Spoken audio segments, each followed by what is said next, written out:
반갑습니다. 감사합니다. 우리 먼저 그 시편 116편 12절 14절까지 제가 그냥 읽겠습니다. 내게 주신 모든 은혜를 내가 여호와께 무엇으로 받아갈고 내가 구원의 잔을 들고 여호와 이름을 부르며 여호와의 모든 백성 앞에서 나는 나의 서원을 여호와께 갚으리로다. 이 시는 죽음의 위기에 처했던 그런 그 경험이 있는 이 기자가 이제 그러한 그 죽음의 위기에서 건짐을 받아 얼마나 기쁩니까? 그래서 하나님 앞에 감사하고 그 가운데서 이제 이 시를 지었습니다. 내게 주신 은혜를 무엇으로 받아갈고 그러면서 구원의 은혜를 사람들에게 간증하고 노래하겠다고 그렇게 말을 하는데요. 사람이 하나님의 은혜, 하나님의 사랑 이러한 것을 깨달음이 시편 기자와 처해 그렇게 되지요. 어떻게 하면 이 은혜를 보답할까? 그러니까 그 은혜를 깨닫는 게 참 중요합니다. 하나님의 사랑, 그 은혜를 깨달으면 어려운 가운데서도 힘을 낼 수 있고 또한 여러 가지 세상의 유혹 가운데서도 주님의 그 깊은 사랑을 생각하면 능히 이 모든 악을 또한 물리칠 수가 있죠. 하나님이 우리에게 베푸신 은혜 가운데 가장 큰 것이 구원입니다.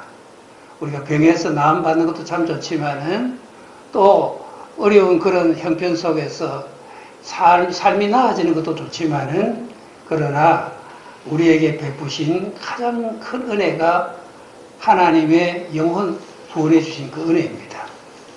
우리가 참 생각해 보면 저나 여러분이나 곰곰이 자신을 살펴보면 자기 자신으로서는 천국 갈 그런 어떤 자격이 없다는 것을 고백하게 되지요. 그래서 우리가 참 예수 그리스도를 믿는데 그분 때문에 우리가 죄 사함 받고 그분 때문에 우리가 영원한 천국에 들어가서 살게 됩니다.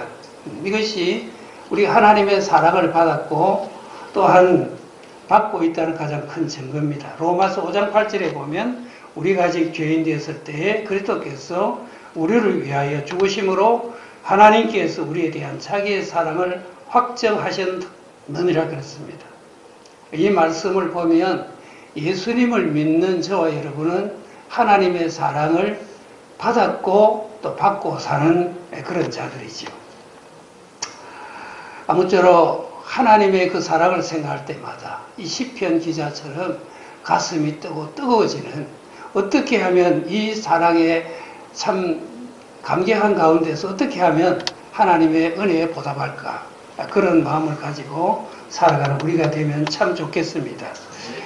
예수도 알기 원함은 크고 더 넓은 은혜와 대속해 주신 사랑을 간절히 알기 원하네. 내 평생의 소원 내 평생의 소원 대속해 주신 사랑을 간절히 알기 원하네.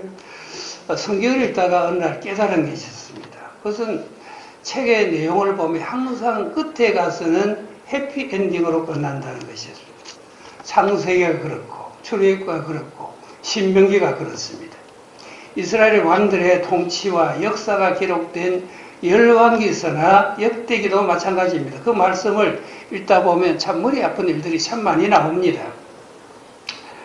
본래는 이게 상하 구분 없이 한 권이었어요. 그게 부대의 사람들이 상하로 그렇게 구분을 했지요. 원어인 히브리 성경도 지금도 한 권으로 되어 있습니다. 그러니까 결론은 하수에 있습니다. 거기를 보면 소망적인 이야기로 끝이 납니다. 선지서도 마찬가지입니다. 하나님께서는 이스라엘 백성들의 그 잘못된 행위에 대해서 아주 무섭게 질책을 합니다. 그러나 나중에 보면 다 좋게 그렇게 끝나게 되는 것입니다. 여러분, 지금 우리나라나 국제 정세를 보면 참 혼란스럽습니다.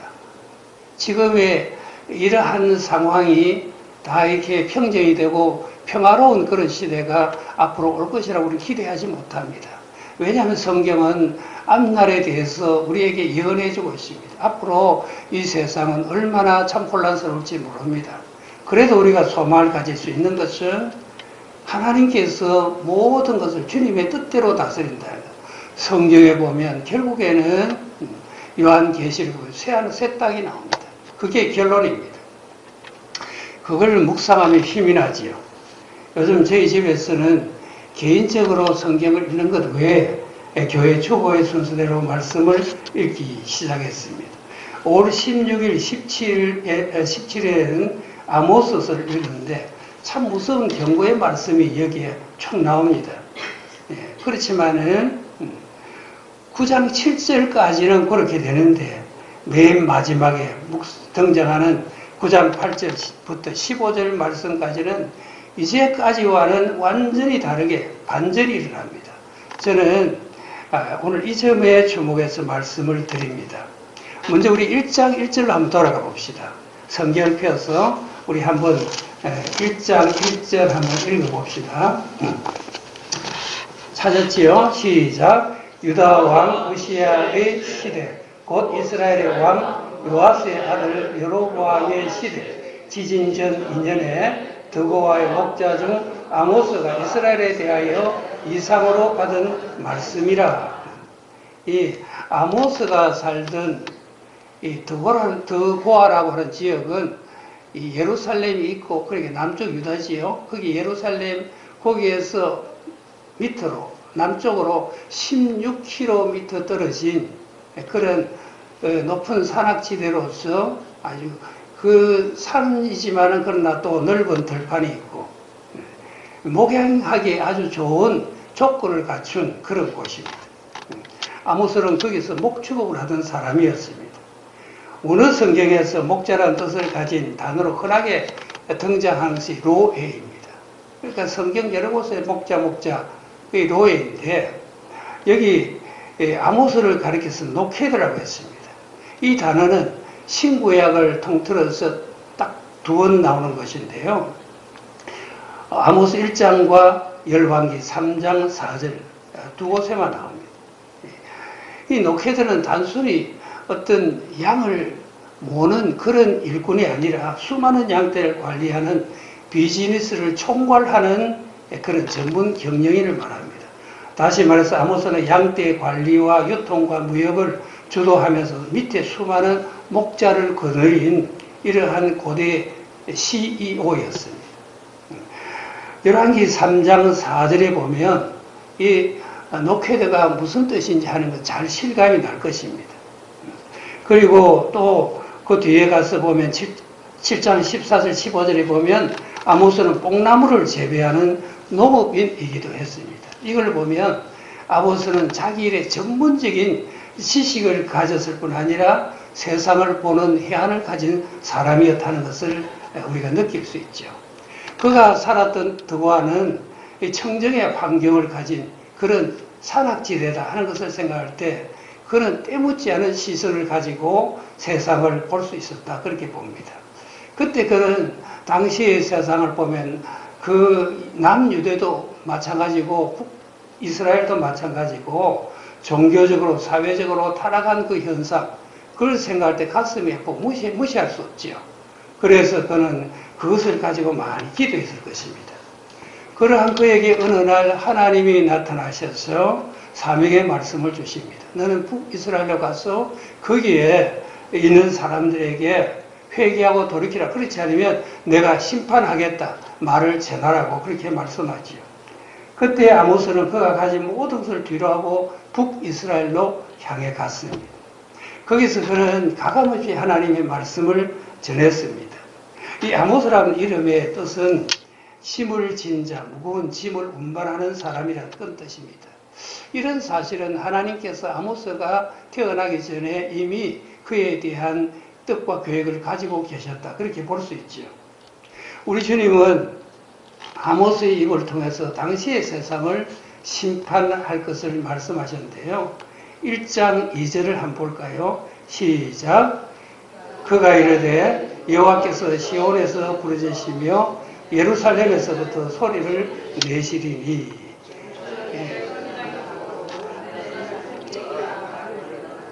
거기까지 보니까 시온은 예루살렘의 별칭으로 하나님의 임재를 상징하는 곳입니다. 또한 이 세상의 영적 중심지이기도 합니다. 그러니까 이 세상에 여러 뭐 어떤 나라가 있고 도시가 있지만은 그러나 하나님께서 보실 때는 이 세상의 중심은 바로 이스라엘입니다. 예루살렘입니다.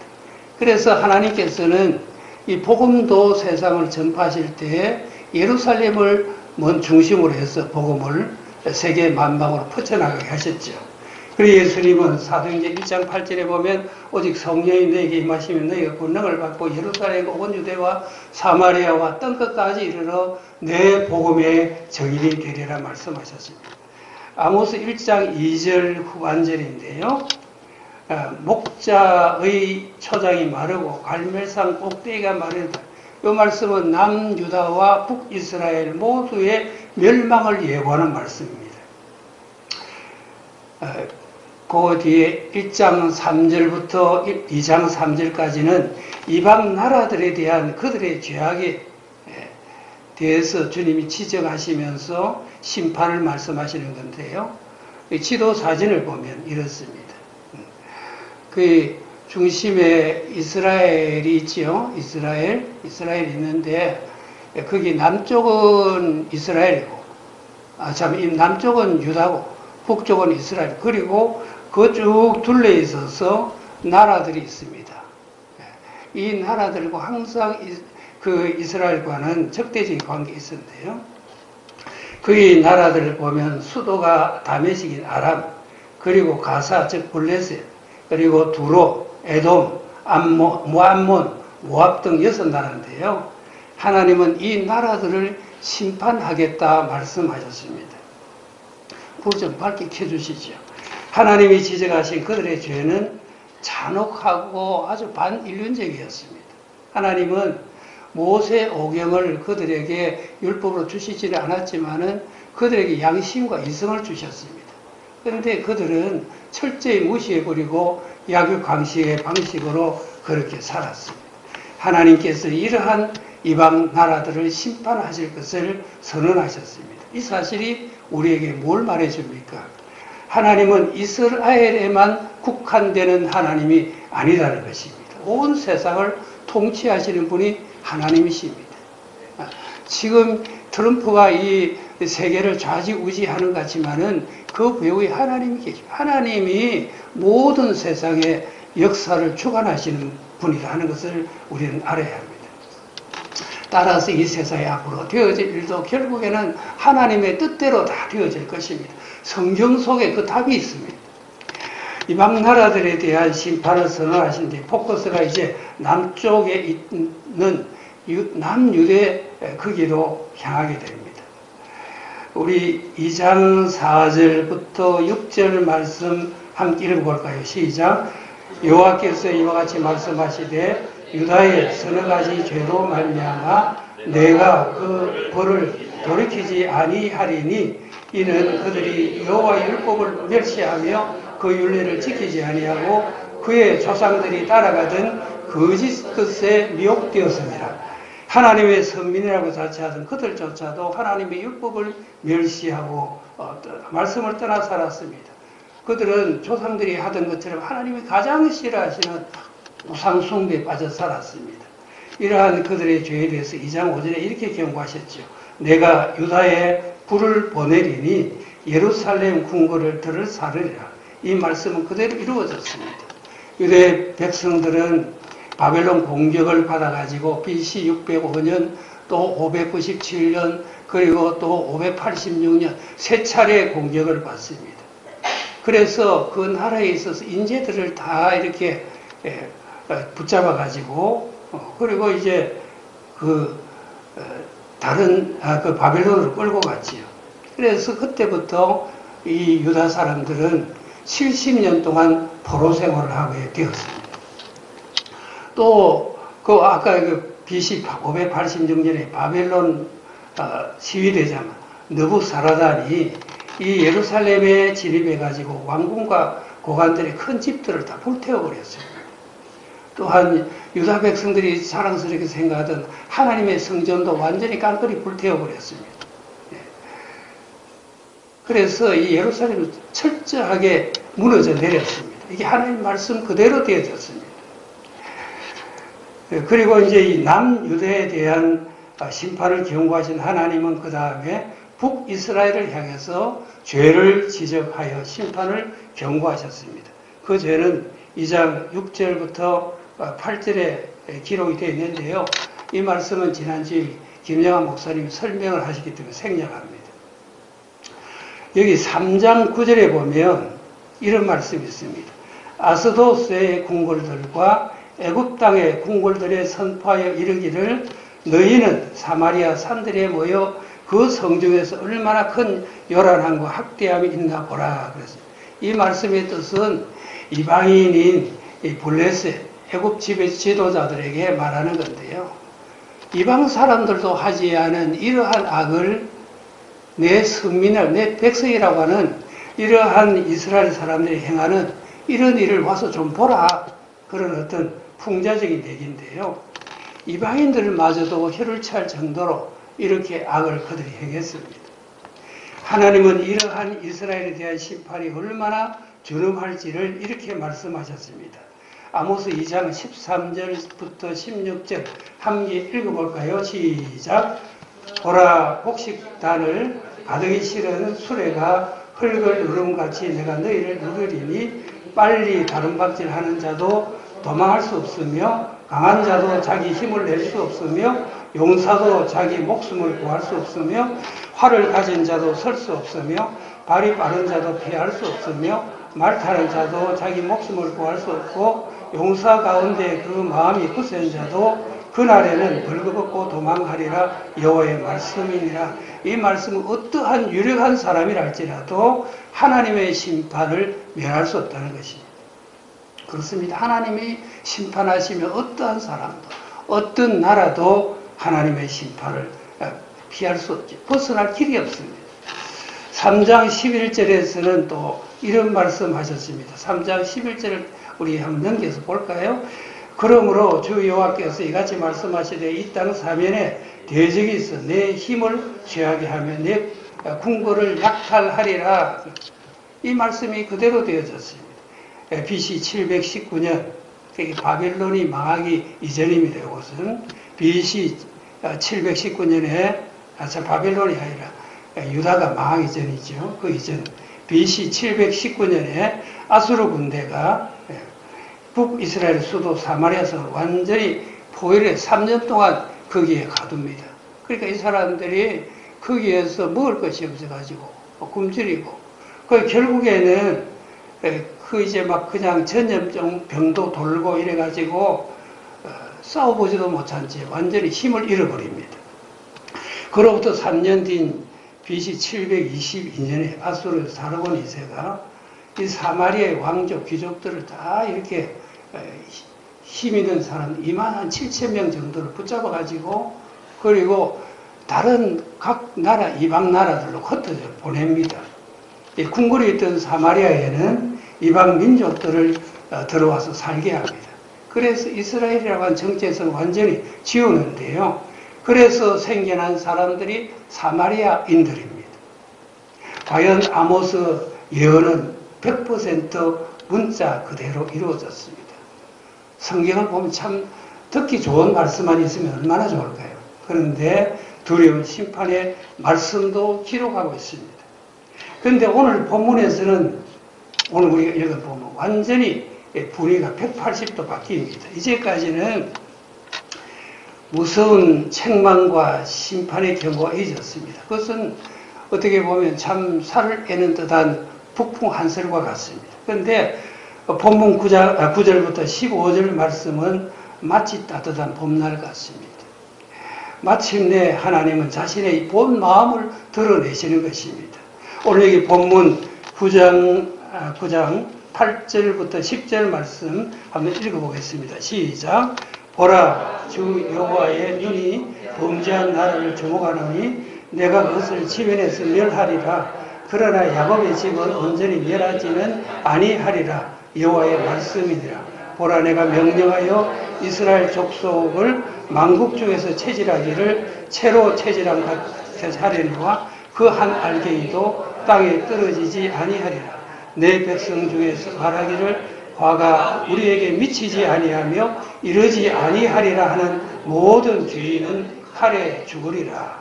이 말씀을 보니까 지금까지 막 준엄한 책망하고 심판의 말씀을 하신 것은 그들을 멸절시키기 위한 것이 아니라 알곡과 쭉정이를 가려내기 위한 그런 뜻이 있었습니다. 그리고 또 본문 11절 말씀 읽어볼까요? 시작.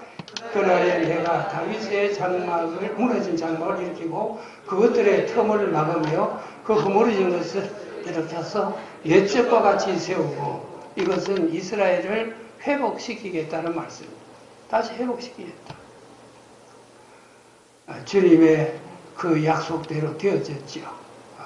그들이 나중에 고토로 돌아왔고, 그리고 나라 없이 또 그 주 70년경에 나라가 완전히 망했지만은, 그러나 2000년의 세월이 지난 1948년 5월 14일 이스라엘이 독립을 하게 되었습니다. 그래서 참 시편 126편 1절부터 3절에 그 시편 기자는 그때 감격을 꿈꾸는 것 같아도다, 그렇게 말했습니다. 본문 12절 볼까요? 시작. 그들이 에돔의 남은 자와 내 이름으로 일컫는 만국을 기업으로 얻게 하리라. 이 일을 행하시는 여호와의 말씀이니라. 이 말씀은 이스라엘을 회복시킬 뿐 아니라 그들이 전하는 복음을 듣고 이방 나라 백성들이 하나님의 백성 안으로 들어오게 될 것이다, 그런 의미를 가지고 있습니다. 그것은 사도행전 말씀을 통해 충분히 입증이 되었지. 우리 역시도 예루살렘으로부터 전해진 이 복음을 듣고 예수님 믿고 구원을 받게 되었습니다. 자, 그 다음에 9장 13절부터 15절 함께 읽읍시다. 시작. 여호와의 말씀이니라. 보라, 날이 이를지니라. 그때에 가져가는 자가 곡식 추수하는 자의 뒤를 이으며 포도를 밟는 자가 씨 뿌리는 자의 뒤를 이으며 산들은 단 포도주를 흘리며 작은 산들은 녹으리라. 내가 내 백성 이스라엘이 사로잡힌 것을 돌이키리니 그들이 황폐한 성읍을 건축하여 거주하며 포도를 가꾸고 그 포도주를 마시며 가본들을 만들고 그 열매를 먹으리라. 내가 그들을 그들의 땅에 심으리니 그들이 내가 준 땅에서 다시 뽑히지 아니하리라. 내 하나님 여호와의 말씀이니라. 이 말씀은 이스라엘이 회복될 뿐 아니라 또 번성하게 될 것을 말씀하는 동시에 이 말씀을 곰곰이 생각해 보면 이 말씀은 천국에 대한 말씀입니다. 이 천국을 상징하는 그런 말씀이다, 그렇게 보면 됩니다. 천국은 우리의 상상을 초월해서 아름답고 행복하고 그리고 참 모든 것이 풍성한 곳이죠. 자, 계시록 22장 1절부터 5절 말씀 화면에 한번 띄워주시기 바랍니다. 계시록 22장 1절부터 5절입니다. 함께 읽어보겠습니다. 시작. 또 그가 수정같이 맑은 생명수의 강을 내게 보이니 하나님과 및 어린 양의 보좌로부터 나와서 길 가운데로 흐르더라. 강 좌우에 생명나무가 있어 12가지 열매를 맺되 달마다 그 열매를 맺고 그 나무 잎사귀들은 만국을 치료하기 위하여 있더라. 다시 저주가 없으며 하나님과 어린 양의 보좌가 그 가운데 있으리니 그의 종들이 그를 섬길 것이며 그의 얼굴을 볼 터 그의 이름도 그들의 이마에 있으리라. 다시 밤이 없겠고 등불과 햇빛이 쓸데없으니 이는 주 하나님이 그들에게 비치심이라. 그들이 세세토록 왕노릇하리로다. 하나님은 그 천국에서 영원토록 우리 살기를 원하십니다. 주님의 본심이 극치지요.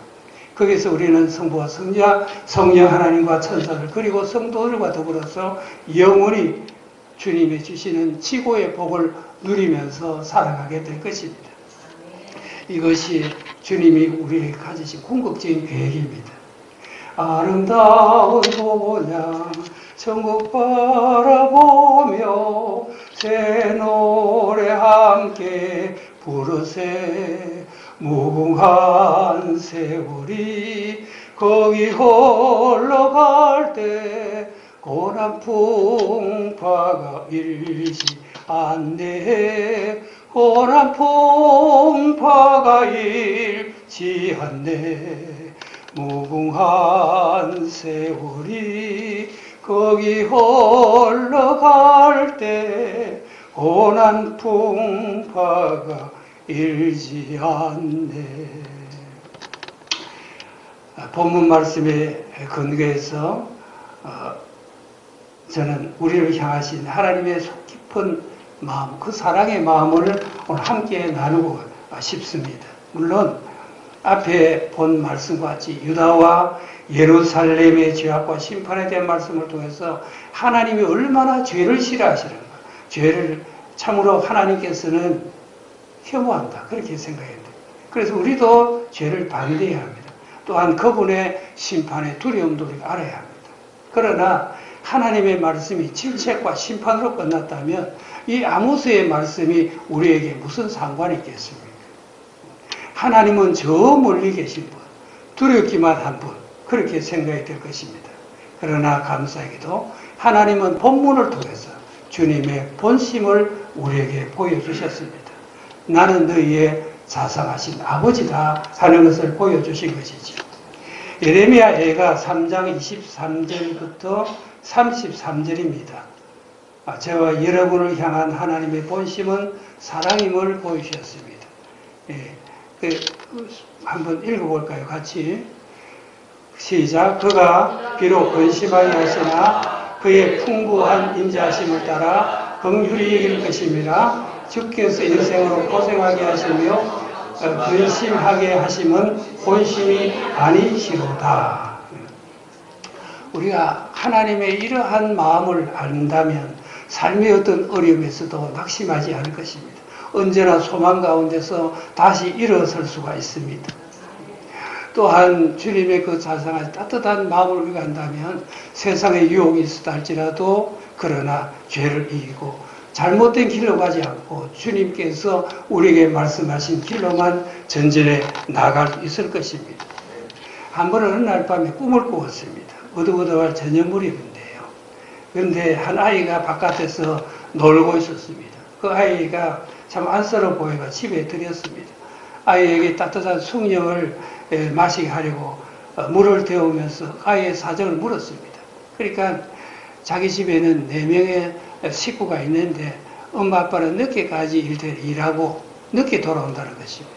그리고 동생은 작은 집에 맡겼다는 것입니다. 그래서 자기 혼자서 지낸다고 그렇게 말을 했습니다. 그 말을 듣는 순간에 가슴이 참 짠했습니다. 저는 그 아이에게 말을 해주었습니다. 너는 자라서 결혼하고 아이를 낳게 되면 사랑을 많이 아이에게 주어라. 그러면 너 아이가 행복한 사람으로 살아가게 될 것이야. 그렇게 말해 주었습니다. 알고 보니 그 아이는 하나님을 믿는 아이였습니다. 그래서 말해 주었습니다. 하나님은 너를 사랑하신다. 그러므로 넌 행복한 아이야. 장차 내가 결혼해서 아이를 낳으면 하나님의 사랑을 아이에게 무엇보다도 그 사랑을 말해 주어라. 그러면 너 아이는 행복하게 될 거야. 그랬습니다. 그 다음 날이었습니다. 지난밤 꿈을 생각하다가 유튜브에서 본 이야기 하나가 생각이 났습니다. 아버지는 척추 장애를 가진 곱사등입니다. 키는 144cm인데 아들은 195cm나 됩니다. 그 어머니는 아이를 낳고서 집을 나가버렸습니다. 그렇지만 아버지는 아이를 정성으로 사랑으로 잘 길렀습니다. 그런 아들에게 아들은 아주 밝게 잘 성장했습니다. 인물도 잘생겼어요. 아들은 어려서부터 배구를 시작했고 지금은 아주 인기 많은 선수가 되었습니다. 연봉도 꽤 높다고 합니다. 아들은 아버지를 위해서 집을 지어드렸습니다. 그런 아들이지만 아버지가 처음에는 내가 그 경기하는데 보고 싶지만은 경기에 가면 아이가 창피하지 않을까 그래서 보러 가지 않았습니다. 그렇지만 아들은 오히려 사랑으로 길러주신 아버지가 사랑스럽고 고맙습니다. 그래서 아버지 중학생이던 무렵 때 아버지에게 제발 제 경기할 때 와주세요. 그러면 저도 힘이 날 거예요. 그렇게 얘기를 했습니다. 그 말에 그때부터 아버지는 아무리 거리가 멀어도 그 경기하는 데 찾아갔습니다. 인생은 이처럼 사랑을 받고 못 받느냐에 따라서 달라집니다. 부모의 사랑을 받고 자라는 아이는 행복한 인생으로 살 확률이 굉장히 높습니다.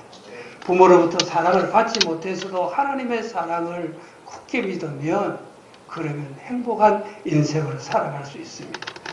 키 134cm의 곱사등이 아버지를 보면서 예수님이 생각났습니다.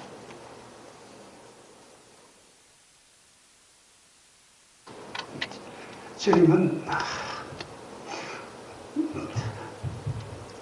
낮고 천한 모습으로 이 세상에 오셨습니다.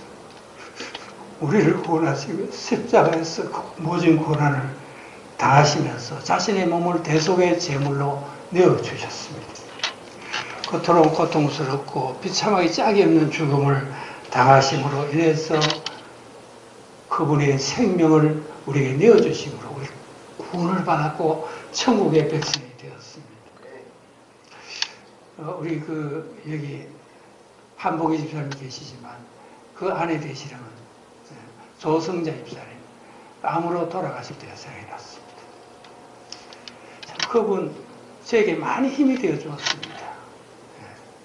참 씩씩하기도 하고 아주 힘이 되어주는 그런 분으로서 그렇게 사시다가 제가 암이 걸려가지고 이제 돌아가실 무렵에 그 삶을 정리하는 것을 보았습니다. 아, 천국 가면 주님 앞에 서기 위해서 저렇게 정리를 하는구나 하는 것을 제가 생각했습니다. 앞으로 천국 가면 또 만나겠지요. 이 세상에서는 암으로 세상을 떠났지만은 그러나 밝은 모습으로 건강한 몸으로 그리고 참 행복한 그런 얼굴로서 만나게 될 것입니다. 하나님께서 우리를 향한 궁극적인 본심은 사랑이십니다.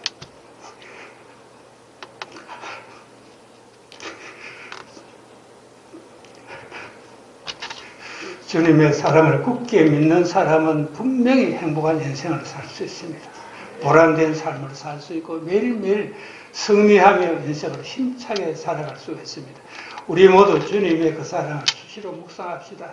그 사랑 속에 흠뻑 빠져 살아갑시다. 그리함으로 천국 가는 그날까지 넉넉하게 세상을 이기며 살아가는 저와 여러분 되시기를 주의 이름으로 축원합니다. 기도하겠습니다. 하나님 감사합니다. 오늘도 저희를 사랑해서 이전에 불러주신 주님 감사합니다. 주의 마음, 주의 본심은 사랑입니다. 이 사랑을 우리가 이 땅을 사는 동안 늘 기억하며 늘 감사하며 주님 원하시는 삶을 살아가게 하옵소서. 우리 주 예수님 이름으로 기도드립니다. 아멘. 우리 같이 한번 기도하겠습니다.